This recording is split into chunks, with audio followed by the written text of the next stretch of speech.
नमस्कार दोस्तों। तो राजस्थान का एकीकरण हमने स्टार्ट किया था कल, और इसमें हमने फर्स्ट क्लास में देखा था माउंटबेटन योजना, जो कि 3 जून 1947 को आई थी, और इसे हम डिक्की बट प्लान भी हमने कहा था।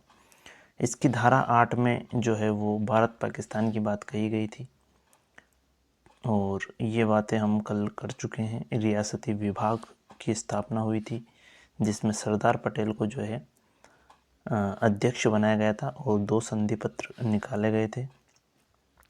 Instrument of accession standstill agreement, ये हम कल जो देख चुके हैं। 19 रियासत, 3 ठिकाने और 1 केंद्र शासित प्रदेश। 3 ठिकाने में निमराना, कुशलगढ़, लावा। निमराना ठिकाना आपका पड़ता है अलवर में, बाद में इसको अलवर रियासत में प्रथम चरण में मिला दिया जाता है। कुशलगढ़ ठिकाना जो है वो बांसवाड़ा में पड़ता है, और लावा ठिकाना आपका जयपुर रियासत में पड़ता था, अभी ये टोंक में है। तो ये बातें हम कल कर चुके हैं। आज हम जो है एकीकरण का पहला चरण स्टार्ट करेंगे, और राजस्थान का एकीकरण अगर बात करें कि ये शुरुआत एकीकरण की कब से हुई, तो 18 मार्च 1948 को जो है एकीकरण शुरू हुआ, और 1 नवंबर 1956 तक जो है एकीकरण का काम चला। यानी कि जो राजस्थान की सभी रियासतें थी, 19 रियासतें, 3 ठिकाने, इनका जो एकीकरण करने में जो समय लगा वो 8 वर्ष 7 माह और 14 दिन का जो है आपके समय लगा है। ठीक है। कितने चरण? तो 7 चरणों में जो आपका राजस्थान का पूरा एकीकरण कंप्लीट होता है, जिसको हम एक एक करके पढ़ेंगे। पहला चरण हम बात करते हैं, जिसका नाम है मत्स्य संघ। पहले चरण जो बनाया गया और उसका नाम रखा मत्स्य संघ। अगर बात करें कि मत्स्य संघ किसके कहने पर रखा गया, तो के.एम. मुंशी जो हैं, उन्होंने जो है इसका सुझाव दिया था कि प्रथम चरण में जो रियासतें हम ले रहे हैं उनका नाम क्या रखा जाए, मत्स्य संघ। और उसमें 4 रियासतें जो थी और 1 ठिकाना है, उसको मिलाकर क्या बनाया गया, मत्स्य संघ बनाया गया। 4 रियासतें कौन कौन सी है, तो चारों रियासतों को आप ऐसे याद रख सकते हैं, ABCD, A, B, C और D, ऐसे आप याद रख सकते हैं। A से अलवर, B से भरतपुर, C से करौली और D से धौलपुर। यानी कि जो पूर्व का जो एरिया है राजस्थान का, उसको मिलाकर जो है क्या बनाया गया, मत्स्य संघ बनाया गया। और उस समय एक ठिकाना हमारा हो जाएगा निमराना ठिकाना। अलवर के शासक उस समय तेज सिंह हुआ करते थे, भरतपुर के ब्रजेंद्र सिंह, धौलपुर के उदयभान सिंह, और करौली के जो शासक थे वो थे गणेश पाल। और निमराना ठिकाना जो था अलवर में, उसके जो शासक थे वो थे राजेंद्र सिंह। ठीक है। तो इन सभी रियासतों को और इस ठिकाने को मिलाकर क्या बनाया गया, मत्स्य संघ बनाया गया, और पहले चरण में ये काम हुआ। 7 चरण में कंप्लीट राजस्थान जो है वो बन जाता है। पहले चरण में इन्होंने क्या किया कि जो पूर्व का एरिया था राजस्थान का, उसको मिलाकर ये वाला, और कौन सा आपके पास बनाया संघ, मत्स्य संघ बनाया। उद्घाटन, तो उद्घाटन इसका जो है 18 मार्च 1948 को लोहागढ़ भरतपुर में जो है इस संघ का, इस चरण का उद्घाटन किया जाता है, और राजधानी बनाई जाती है अलवर को। ठीक है।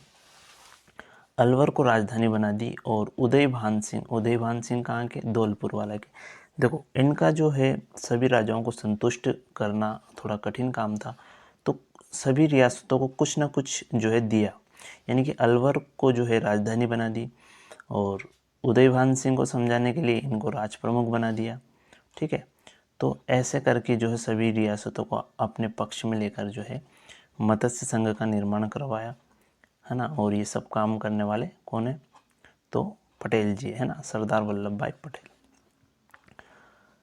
प्रधानमंत्री जो है वो शोभाराम कुमावत को बनाया जाता है। उप प्रधानमंत्री में 2 नाम आते हैं, एक तो है जुगल किशोर चतुर्वेदी और गोपीलाल यादव।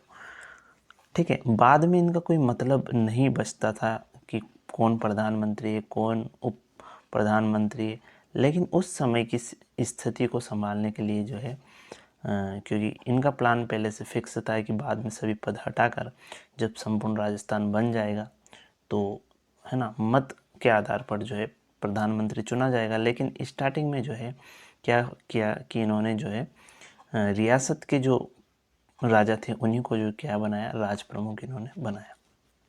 ठीक है, तो ये उप प्रधानमंत्री के रूप में आपके पास दो नाम आपको ध्यान रखने। ये भरतपुर रियासत से इनका संबंध था दोनों का, तो भरतपुर वाले भी खुश हो गए। अलवर को राजधानी बना दी, अलवर वाले भी खुश हो गए।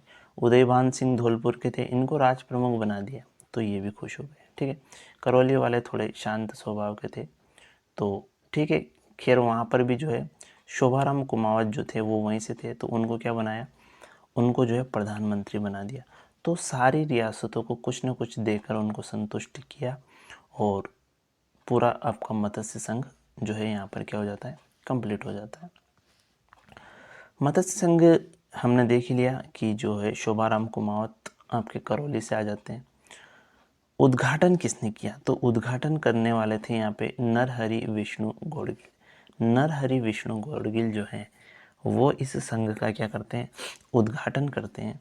अगर बात करें कि इसकी वार्षिक आय कितनी थी, तो 184 लाख रुपए जो है इसकी वार्षिक आय थी। ठीक है, इस संघ की। और जनसंख्या देखें तो इस रियासत में जनसंख्या आपके पास कितनी हो जाएगी, 18.38 लाख आपके पास क्या हो जाएगी, जनसंख्या हो जाएगी। ये मत्स्य संघ की पूरी जनसंख्या है और ये भी मत्स्य संघ की आय है। यहाँ पे हमें ध्यान रखना है कि जो तेज सिंह थे अलवर के शासक, हालांकि अलवर को राजधानी बना दिया था, फिर भी तेज सिंह थोड़ा सा अलग चल रहे थे। तो इनको कंट्रोल में करने के लिए पटेल जी क्या करते हैं कि गांधी जी की हत्या का जो मुकदमा है वो इनके ऊपर लगाकर इनको क्या कर देते हैं, नज़रबंद कर देते हैं। तो ये फैक्ट भी आपको ध्यान रखना है। यानी कि जो सरदार पटेल थे वो शाम दाम दंड भेद सारी नीतियाँ अपनाते हैं। यानी कि कोई प्रेम से मान जाए तो उसे प्रेम से, कोई धमकी से मान रहा है तो उसे धमकी से, और कोई अगर बिल्कुल ही अलग जा रहा है तो उसको जो है दंड देकर भी वो जो है कंट्रोल में करते थे।